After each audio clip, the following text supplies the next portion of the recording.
Ya, shalom Bapak Ibu Saudara yang dikasih oleh Tuhan. Hari ini saya bertukar mimbar persis dengan Bapak Pendeta Paulus. Pak Pendeta Paulus ada di tempat saya di jam 10 nanti, dan sini 1 jam lebih awal. Dan saya mungkin harus memperkenalkan diri karena saya yakin tidak ada satupun yang mengenal saya. Tak kenal maka kata sayang. Nama saya Pendeta Wibisono Halim. Kerennya dipanggil Wibi, bukan keren sih, pendek aja. Soalnya manggil Wibisono susah, terus kadang-kadang orang manggilnya nama belakang. Jadi saya merasa terusir. Begitu manggil Pak Sono, Sono, Sono. Ya, saya punya istri satu sah dan satu-satunya. Saya juga punya anak satu semata wayang, hasil dari pernikahan kami 10 tahun.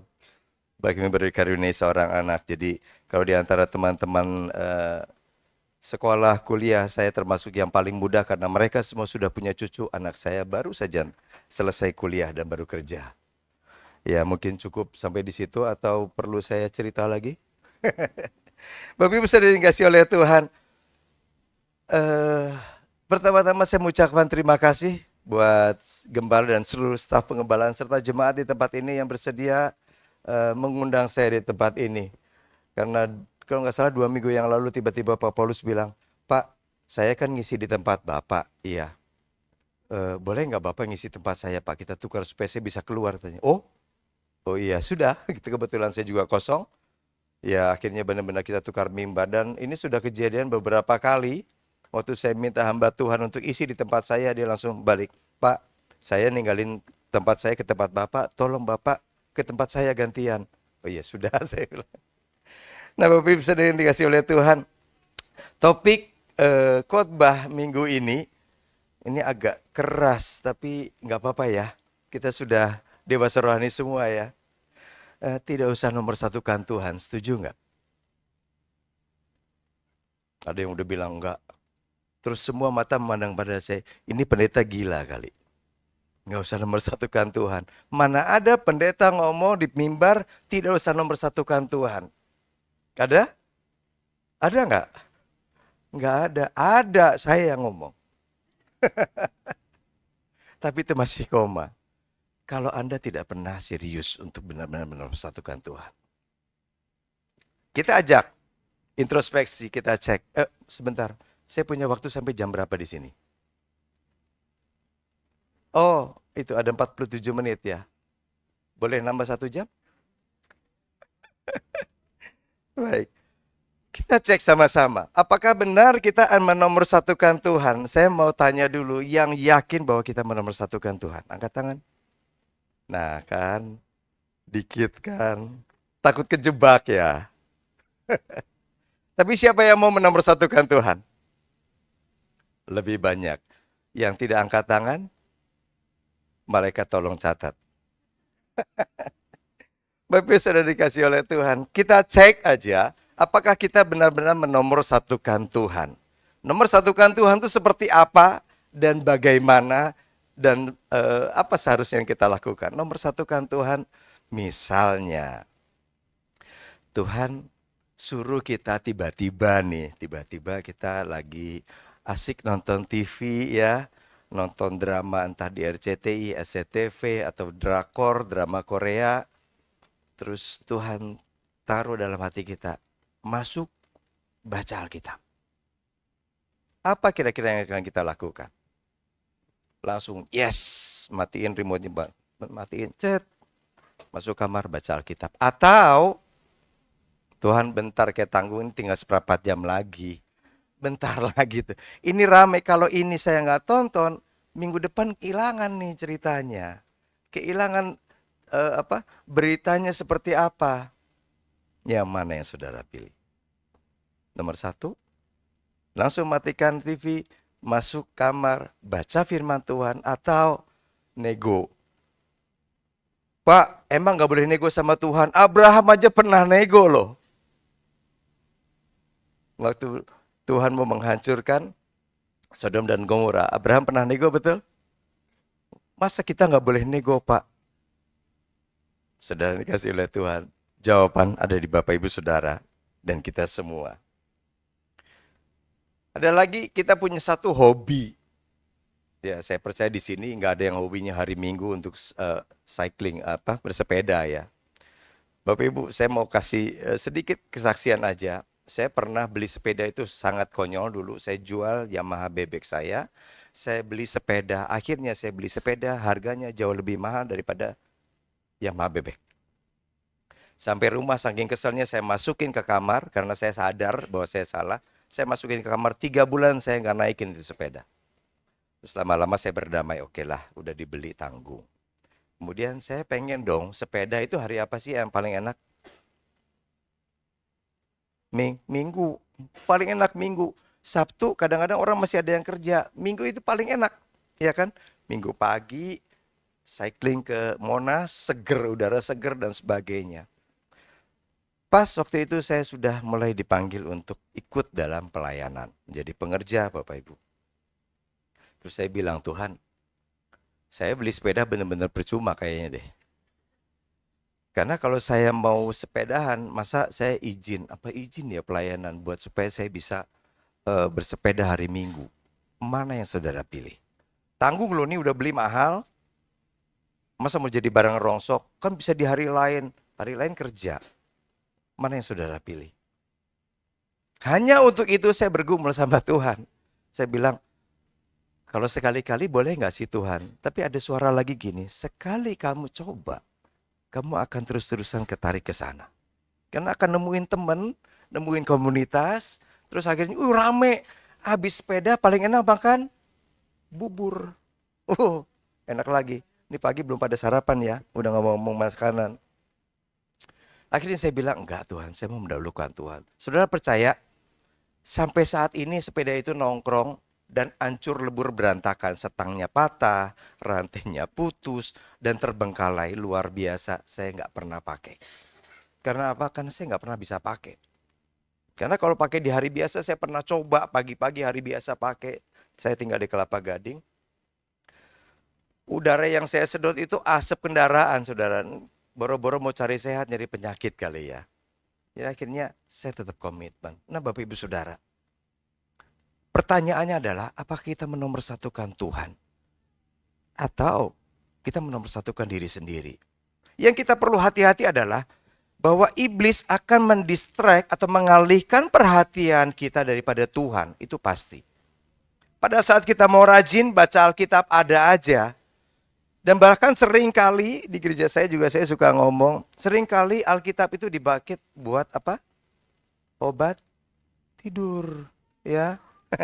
Baca 1 hari 10 pasal enggak kuat Pak Pendeta. Oke, 5 pasal enggak kuat juga. Kalau enggak kuat 5 pasal, 3 pasal, ya kadang bisa kadang enggak. 1 pasal, enggak bisa 1 ayat. Kadang-kadang lagi baca Pak, tiba-tiba aminnya besok pagi. Itu baca Alkitab 1 malam suntuk. Saya bilang kalau memang tidak bisa 1 ayat 1 hari, baca aja perikopnya dulu deh. Baca aja perikopnya dulu. Tapi yang penting apa? Ada niat dari kita mau baca. Amin. Kalau kita nggak pernah paksa diri kita untuk baca firman Tuhan, percayalah sampai Tuhan Yesus datang. Waktu kita ditanya, Wahyu ada di mana? Perjanjian lama. Percaya kita nggak akan pernah baca. Ya saya yakin dan percaya semua jemaat di tempat ini suka baca Alkitab. Amin. Selalu baca Alkitab. Amin. Baca Alkitabnya di gereja, di rumah. Puji Tuhan. Beri dulu kemuliaan buat Tuhan Yesus. Karena Tuhan Yesus kita baik. Bukan itu aja, mungkin gini, ada ibu-ibu yang sedang masak atau lagi nyantai di rumah, lagi ngobrol sama tetangga, terus Tuhan bilang, sembah aku. Wah kira-kira lagi ngobrol sama teman tiba-tiba, Tuhan Yesus baik. Kalau dipaksa orang gila kali. Tapi kita harus berani ninggalin. Bapak Ibu Saudara, yang kita ambil contoh yang sangat Tuhan berkenan adalah 2 hal. Satu di Daud, pada Daud. Coba kita buka di Mazmur 119 ayat 161. Mazmur 119 ayat 161 dan 64.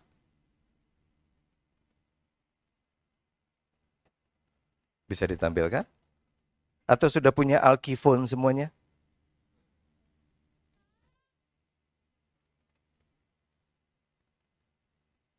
Ayat 161 tambah 100 lagi.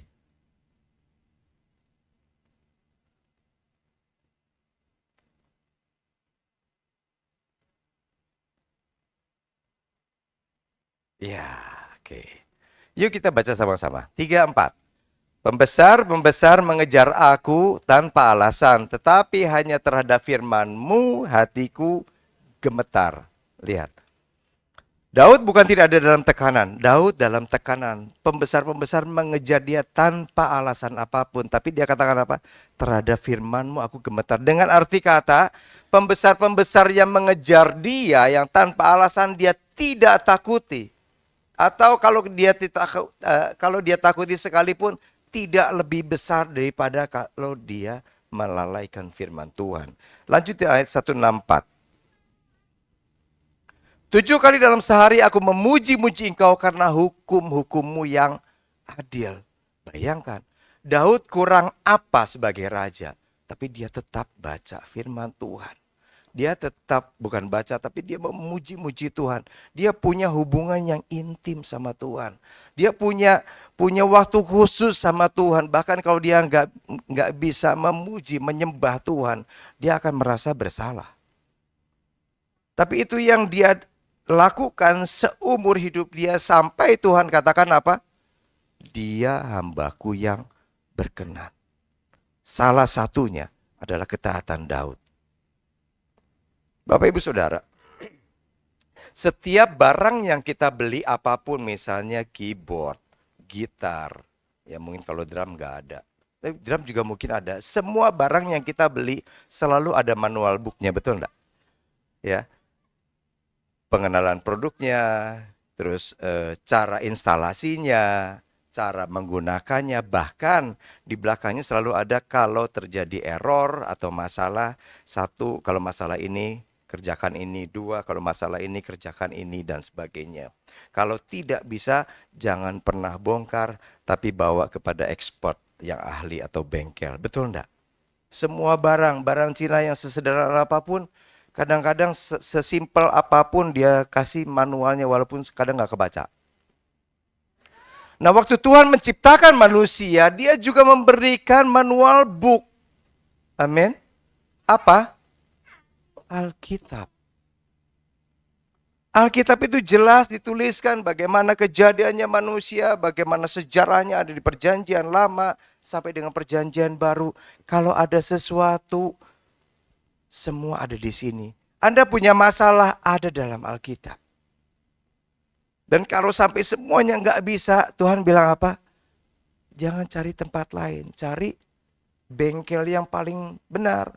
Otoris bengkelnya. Siapa? Tuhan sendiri. Bagaimana kita hidup tidak mengutamakan Tuhan? Bagaimana kita berani hidup, kita menjalani roda kehidupan kita sendiri tanpa lihat manual book? Lihatnya nanti kalau udah kena kepepet, ada masalah, baru cari hamba Tuhan, baru cari Tuhan, nangis-nangis habis. Bapak sudah dikasih oleh Tuhan. Satu lagi di Daniel. Daniel 6 ayat 11.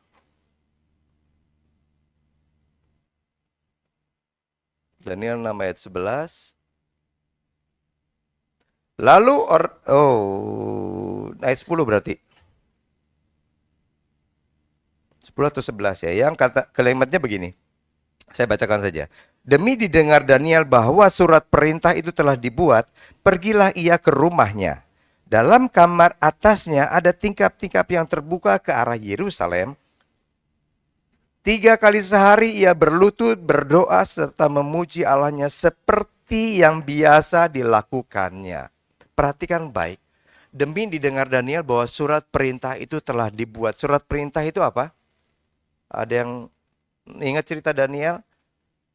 Bahwa raja mengeluarkan surat, pakai cap, meterai cincinnya, dikatakan bahwa setiap orang yang meminta sesuatu bukan kepada raja dihukum mati. masuk ke gua lubang singa. Betul? Kalau nggak percaya, buka lagi Daniel, tapi di rumah aja.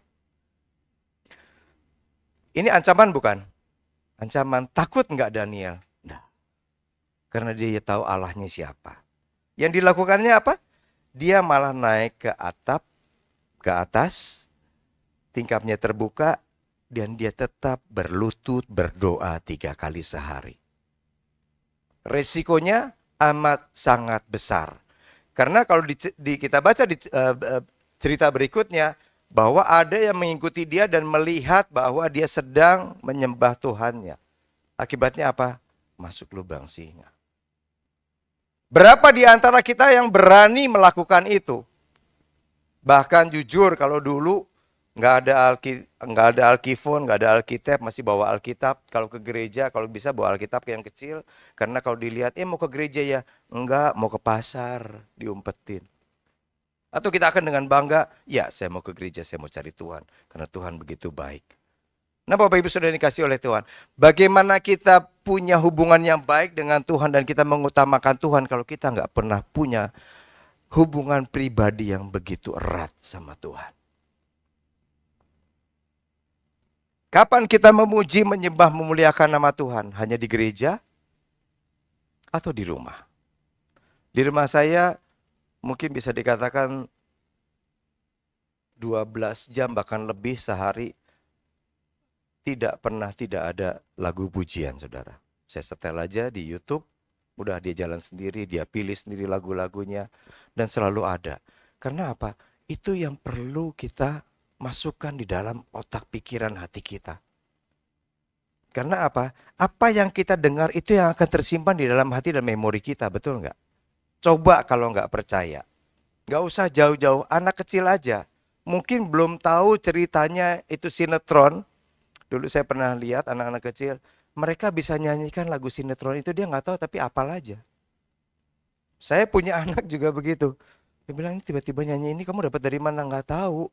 Li, yang nggak tahu kamu dengar dari mana? Nggak tahu, soalnya tiap pulang sekolah, di mobil jemputannya suka nyetel lagu ini. Terus tiba-tiba aja nempel, bayangkan saudara. Bayangkan kalau telinga kita tidak kita pergunakan untuk sering-sering dengar lagu pujian penyembahan. Tidak sering-sering dengar firman Tuhan. Apa yang akan masuk ke dalam pikiran kita? Pasti pikiran dunia. Amin. Nah sekarang bagaimana kita harus lakukan supaya kita memprioritaskan Tuhan dalam hidup kita? Yang pertama adalah sunat hati. Kita tahu sunat itu membuang yang tidak perlu. Ya, nggak ada pengaruhnya. Demikian juga hati, bukan hatinya disunat dipotong-potong, enggak saudara. Tapi sunat hati itu dikatakan apa? Kita membuang bagian yang tidak perlu dalam hati kita. Buang jauh-jauh. Sunat hati itu bentuknya adalah pertobatan yang sangat mendasar. Supaya kita benar-benar tahu bahwa Tuhan itu adil. Tuhan itu mati bagi kita dan dibangkitkan memenangkan kita semua. Itu yang perlu sekali kita lakukan. Bapak Ibu Saudara, hari-hari ini banyak gencar kejadian di alam yang fenomenanya luar biasa, tidak pernah terjadi. Kita harus sadar bahwa hari-hari ini kita sudah mulai mendekati akhir daripada akhir zaman. Jangan sampai nego lagi sama Tuhan, Tuhan jangan datang dulu dong. Jujur Tuhan, kemarin saya baru nikah, belum bulan madu, nanti dulu ya Tuhan. Atau Tuhan jangan datang dulu, jangan jemput dulu. Kemarin baru beli mobil baru, ini yang saya idam-idamkan Tuhan udah kasih, belum nyoba Tuhan. Saya baru habis beli motor baru Tuhan, habis beli rumah baru, habis beli mainan baru, dan sebagainya. Dan nego supaya Tuhan jangan datang dulu. Atau bahkan mencoba untuk kita tidak berusaha mempercepat kedatangan Tuhan. Kita semua yang ada di tempat ini sudah dipanggil dan sudah dipilih oleh Tuhan. Amin. Betul? Ya, kita harus sadar loh. Bayangkan dengan orang-orang di luar sana. Contoh tukang parkir aja. Pernahkah dia masuk beribadah di tempat ini?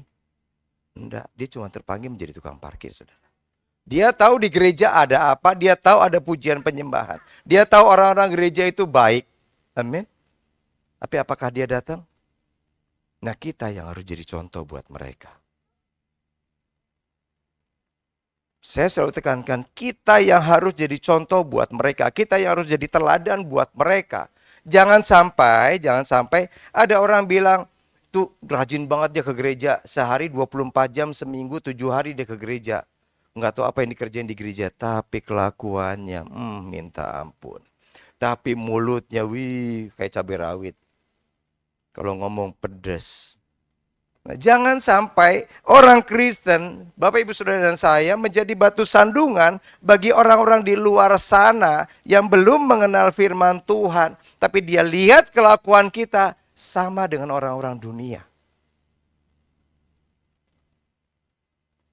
Bagaimana bagaimana kita bisa menjalankan amanat agung Tuhan Yesus, pergi dan jadikan semua bangsa muridku.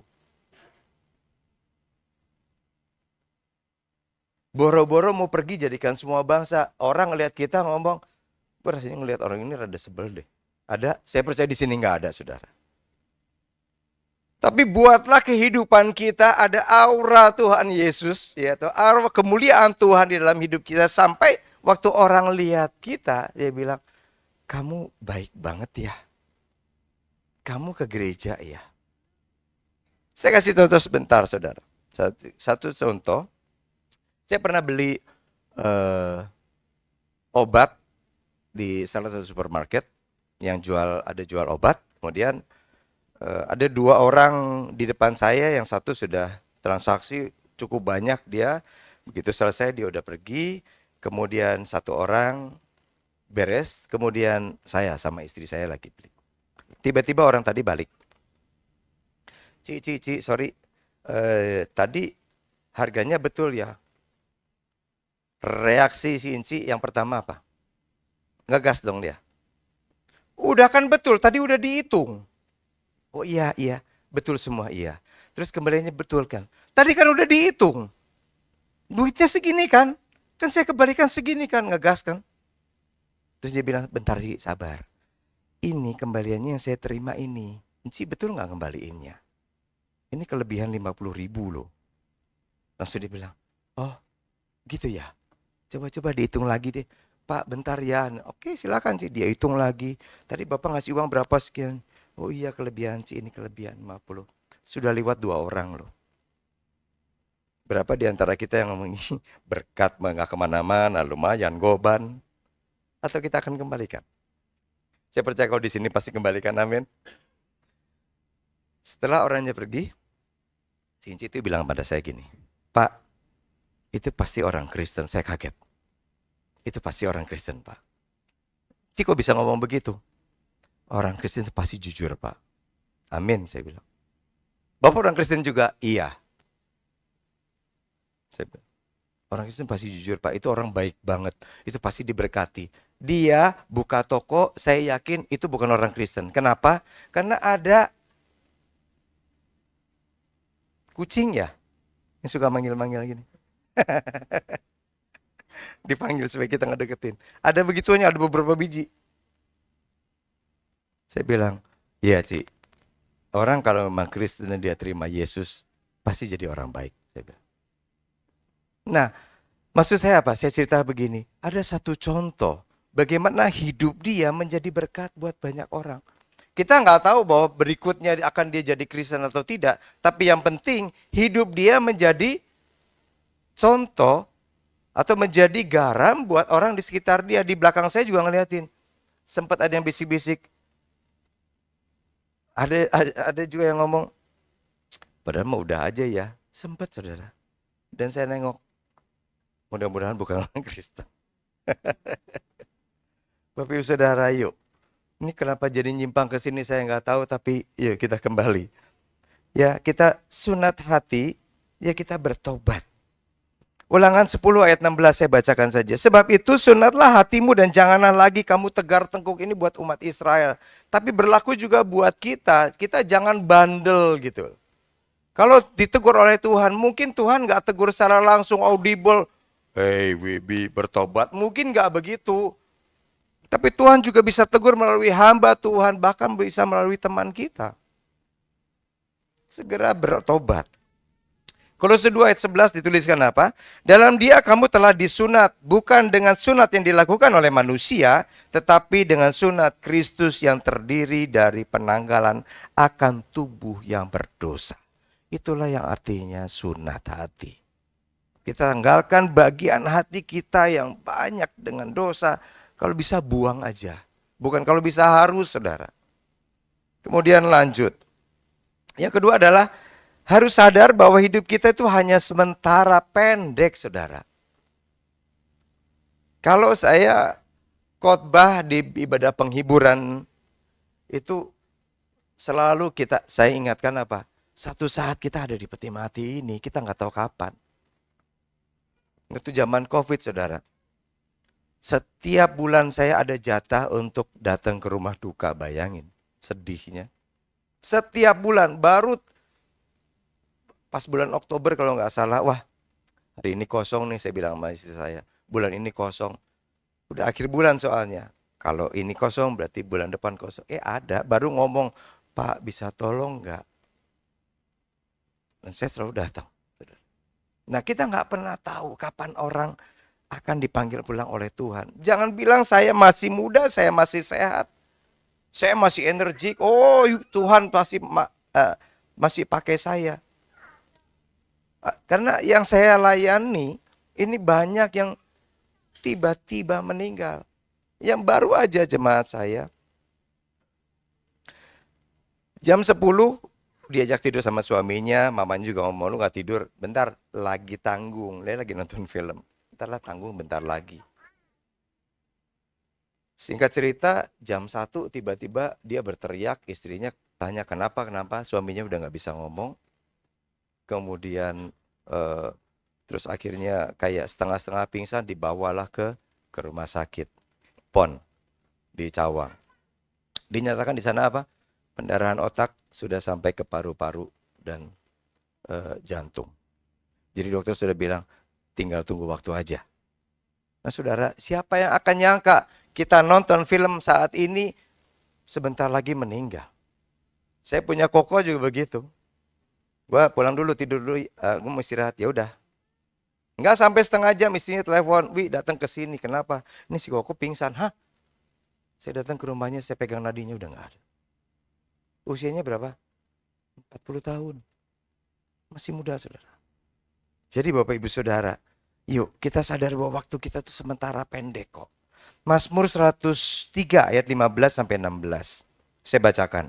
Adapun manusia hari-harinya seperti rumput, seperti bunga di padang, demikianlah ia berbunga. Apabila angin melintasinya, maka tidak ada lagi ia dan tempatnya tidak mengenalnya lagi.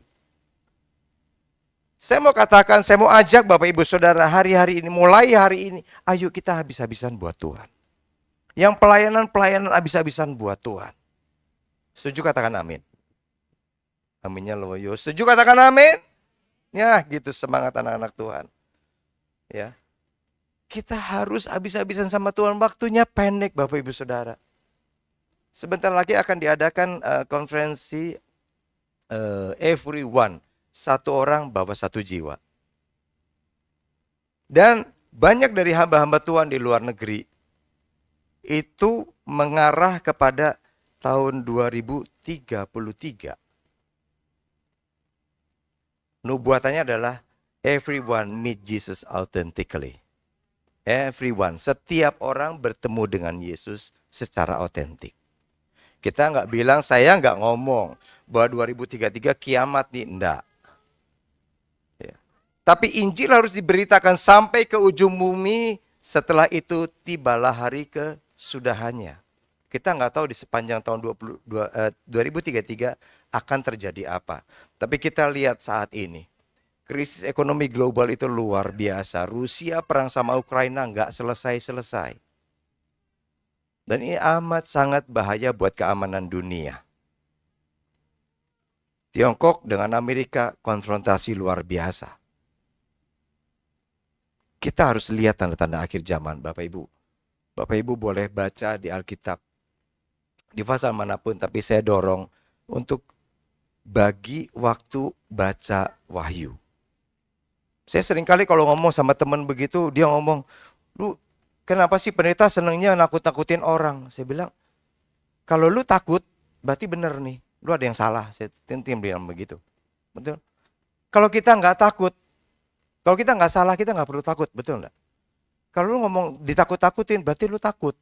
Enggak, gue nggak takut. Kenapa lu bilang saya ngomongin nakut-nakutin orang? Akhirnya saya berbantah. Saya bilang, terserah, saya hanya sampaikan. Kamu mau dengar syukur? Enggak, ya nggak apa-apa. Tapi firman Tuhan ada. Saya baca. Wah, dia argumen segala macam. Saya bilang, stop. Lu doa aja sama Tuhan. Ya. Bapak Ibu Saudara, kita harus benar-benar menyadari bahwa hidup kita itu pendek.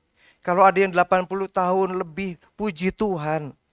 Tapi ada berapa banyak yang usianya bahkan belasan atau puluhan tahun sudah dipanggil pulang oleh Tuhan. Kita nggak tahu siapa kita di sini yang dipanggil pulang lebih dulu oleh Tuhan. Tapi kalau kita nggak pernah siap, saudara tahu tempatnya di mana? Makanya ayo kita habis-habisan sama Tuhan. Setuju, katakan amin. Ya, habis-habisan sama Tuhan. Cari, bukan saya tidak mengajurkan yang kerja langsung berhenti kerja, yang buka toko tutup tokonya, cari Tuhan. Enggak. Lakukan apa yang Tuhan percayakan kepada kita. Kita jadi karyawan yang baik. Kita jadi pengusaha yang baik. Tetap lakukan, tapi kita punya bagian, punya persekutuan dengan Tuhan, hari lepas hari, jangan pernah ditinggalkan, jangan pernah lepas daripada itu. Yang ketiga adalah waspada terhadap perhatian dan fokus kita. Jangan jauh dari Tuhan. Yohanes 10 ayat 10. Pencuri datang hanya untuk mencuri dan membunuh dan membinasakan. Aku datang supaya mereka mempunyai hidup dan mempunyainya dalam segala kelimpahan. Apa yang dicuri oleh si iblis sebenarnya? Perhatian kita, saudara.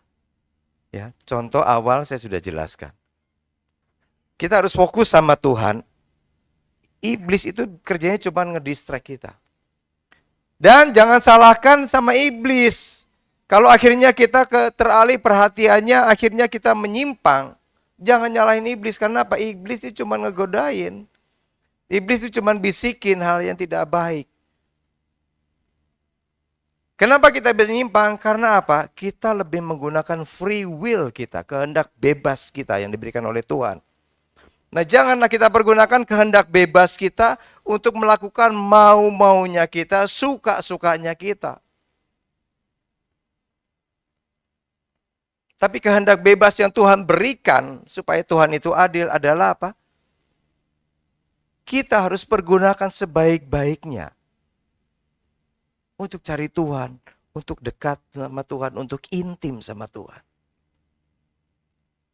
Setuju, katakan amin. Bapak Ibu, yuk perhatikan baik-baik hidup kita. Karena iblis itu menyebarkan jerat aja. Dia adalah penipu, betul? Dia hanya penipu. Bapak pembohong siapa? Iblis. Kita suka dibohongin nggak? Sering kali tanpa sadar kita senang dibohongin, betul nggak? Kalau istilah anak muda sekarang dikasih PHP aja seneng banget. Hati-hati Bapak Ibu Saudara. Kalau kita punya hubungan erat sama Tuhan, kalau kita punya keintiman sama Tuhan, pasti kita nggak akan ke distract. Kita akan tetap kukuh dalam jalurnya Tuhan. Kita akan tetap setia pada janji Tuhan yang tidak pernah gagal. Kadang-kadang memang iblis memberinya instan, ya kan? Minta sekarang besok dapat. Kita semuanya maunya instan, kopi instan, susu instan. Perhatikan baik-baik hidup kita. Setuju, katakan amin. Yang keempat adalah jangan menuruti apa yang jadi keinginan daging. 1 Yohanes 2 ayat 15-17. Janganlah kamu mengasihi dunia dan apa yang ada di dalamnya. Ya, janganlah kamu mengasihi dunia dan apa yang ada di dalamnya. Jikalau orang mengasihi dunia, maka kasih akan Bapa tidak ada dalam orang itu. Kita harus pilih.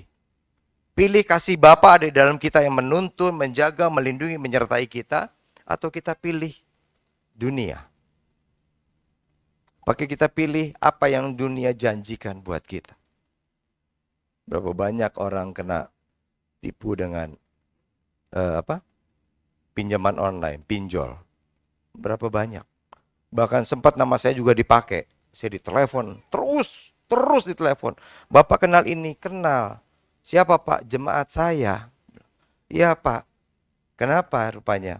Perlu didoain? Saya bilang, enggak Pak, dia minjem belum bayar. Lah kenapa nagihnya ke saya?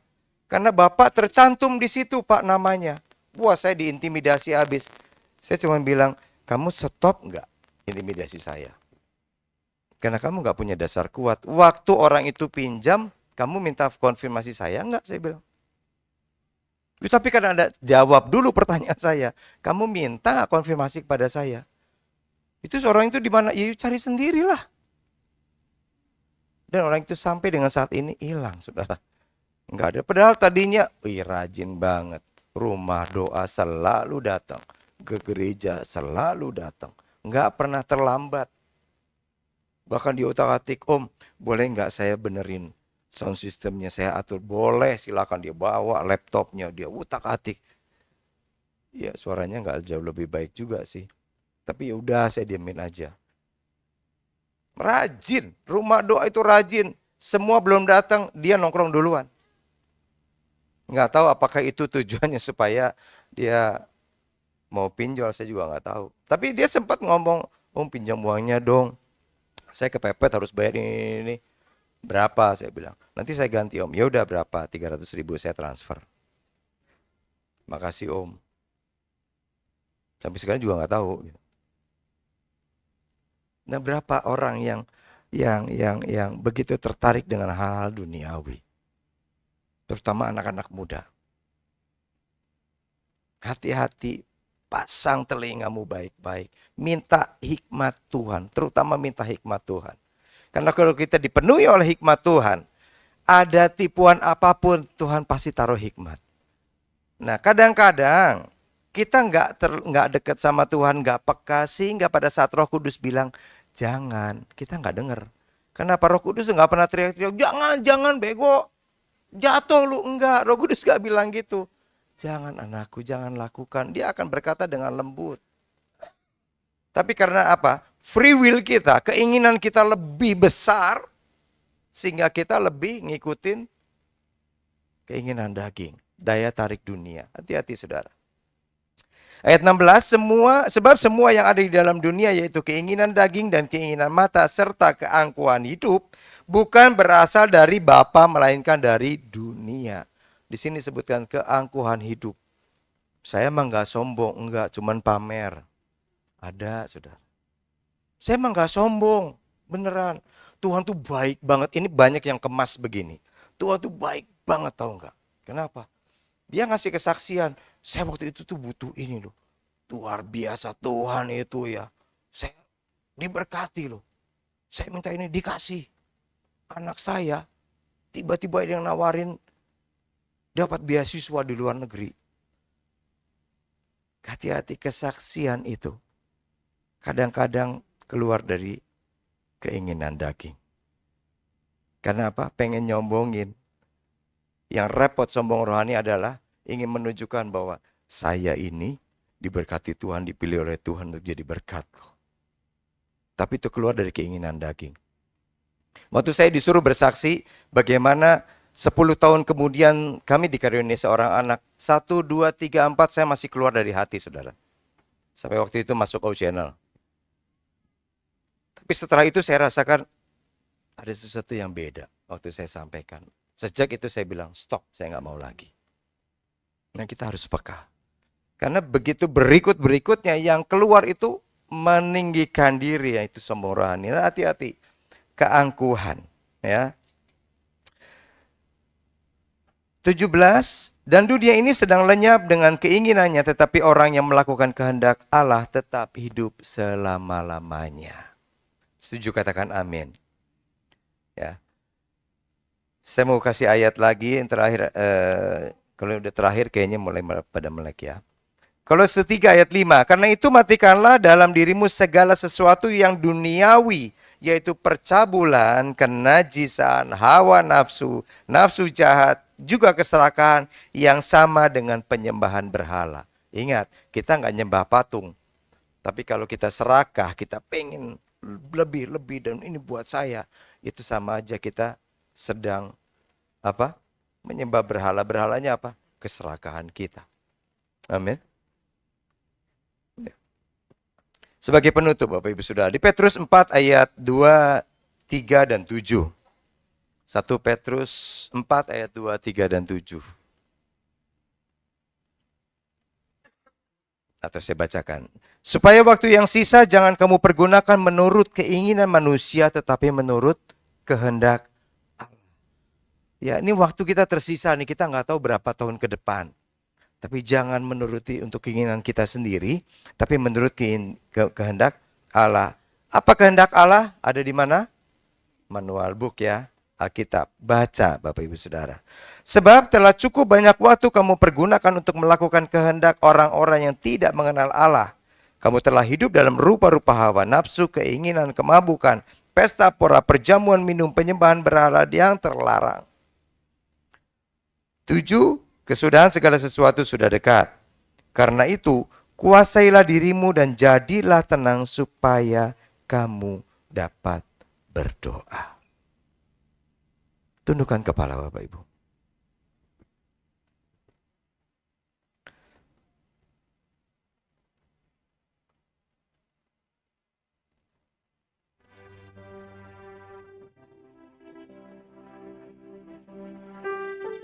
Kita introspeksi. Kita masuk dalam saat teduh.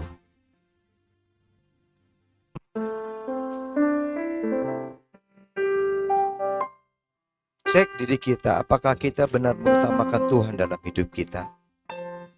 Atau kita masih mengutamakan kedagingan kita sendiri?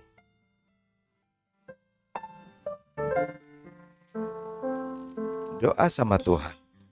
Biar Tuhan ingatkan dan buka hati kita. Mungkin kita lupa, mungkin kita tidak sadar apa yang kita lakukan. Minta Roh Kudus tegur kita. Dia akan menegur dengan lembut, saudara. Buka hati kita yang penting.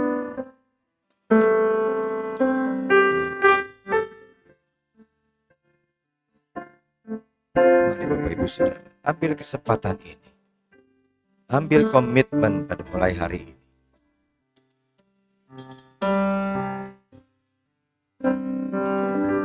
Selidiki lihat hati,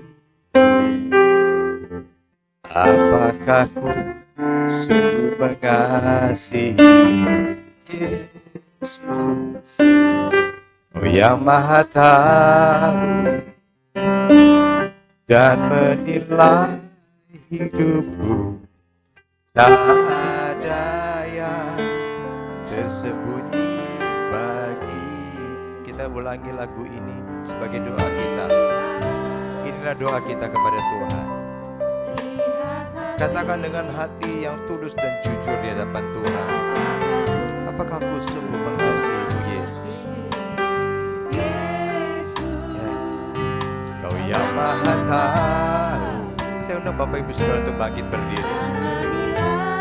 Hidupku tak ada yang tersembunyi bagimu. Telah kulihat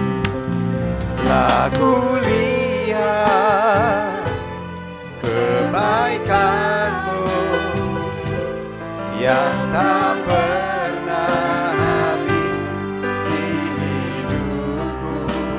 Ku berjuang sampai akhirnya kau dapat lihat. Silakan musik terus melakukan lagu ini. Bapak Ibu Saudara, lagu yang kita nyanyikan baru ini Anggaplah itu sebagai doa kita di hadapan Tuhan. Dengan berani kita menghadapi tahta Allah. Minta sama Tuhan, selidiki hati kita. Kalau ternyata ada yang salah, biar Tuhan yang tegur. Tuhan akan menegur dengan penuh kasih dan akan mengembalikan kita ke jalur yang benar, ke jalan yang benar, ke arah yang benar. Tanggalkan semua kedaginganmu, sunat hatimu. Kita harus sadar bahwa hidup kita hanya sementara dan pendek sekarang. Waspadalah dengan perhatian kita. Jangan teralihkan dari fokus kita kepada Tuhan. Jangan dunia mengalihkan perhatian dari kita, sehingga kita semakin jauh dari Tuhan.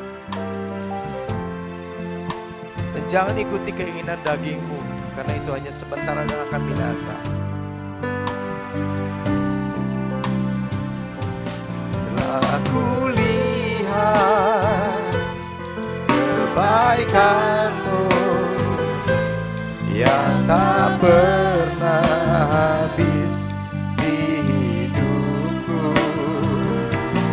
Ku berjuang sampai akhirnya kau dapati aku. Yang mau saat ini ambil keputusan, aku mau lebih lagi pada Tuhan. Angkat tanganmu, izinkan saya berdoa buat Bapak Ibu Saudara. Engkau yang mau komitmen, saya mau lebih lagi hidup dekat dengan Tuhan. Saya gak mau teralihkan oleh pikiran-pikiran dunia dan tarik dunia. Saya mau lebih intim dengan Tuhan. Angkat tanganmu Bapak. Aku melihat tangan-tangan yang terangkat. Meteraikan itu di dalam setiap anak-anak-Mu Tuhan. Mampukan mereka mengikuti jalan kebenaran, jalan hidup yang Kau berikan. Mampukan mereka terus melekat erat dengan Tuhan.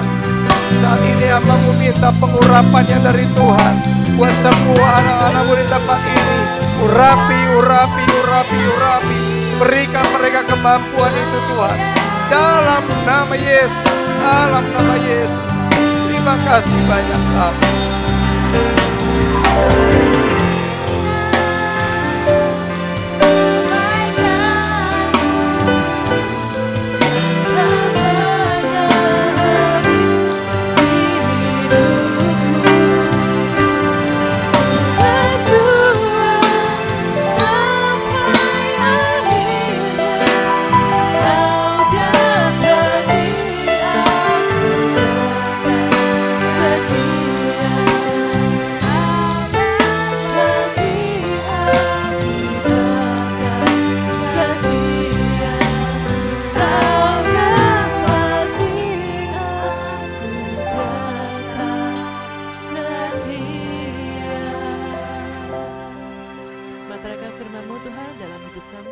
Jadikan kami pelaku firman-Mu Tuhan. Mampukan kami Roh Kudus, karena kami sadar kami tidak bisa memakai kekuatan kami tidak bisa pakai pengetahuan kami, tapi itu semua bersumber daripada-Mu. Terima kasih Tuhan Yesus, Engkau urapi berkati hamba-Mu atas pelayanan hari ini Tuhan. Bahkan setiap kami yang menerimanya, luruskan motivasi kami dan pikiran kami. Di dalam nama Tuhan Yesus Kristus kami berdoa dan percaya. Haleluya. Amin. Mari beri kemuliaan buat Tuhan kita. Haleluya. Mari saya persilakan duduk.